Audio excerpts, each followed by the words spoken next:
Just start from kind of calling them Hoppy. All right. Oh my god.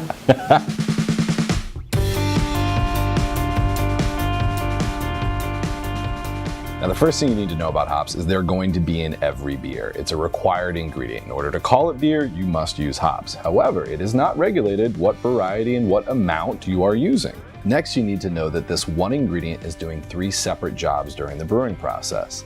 They're balancing out the sweet sugars that we get from the malts with a very pleasant bitter flavor. They're also adding an aromatic to the hop, and they also have an antimicrobial quality. So they basically give your beer shelf life. Now, there's about 200 different varieties of hops, known name varieties of hops that brewers could choose from.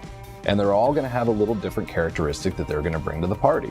Some hops are known for bringing a great deal of bitterness. Some hops are known for adding some really tropical aromas. Some hops are kind of savory with their aroma. The word hoppy can mean that the beer has a very complex aroma, or it could have a really unique flavor. And these things are a little bit separate. So let's take our Snake Dog India Pale Ale, for example. This is a beer that I smell a lot more hops than I taste. Now, I don't even have to bring this beer close to my face. Just it sitting right here, I'm already smelling the nice tropical fruit. I'm getting a really bright citrusy characteristic, a little bit of like a flowery note in there as well. And then when you get a sip of this one, there is some bitterness up front.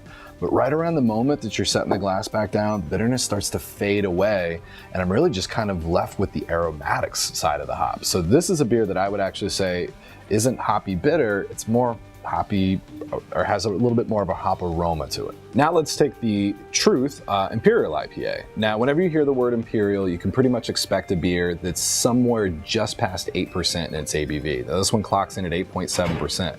Now, the other thing that happens whenever you have some of those slightly elevated ABV beers, there's always a little bit of sweetness left behind.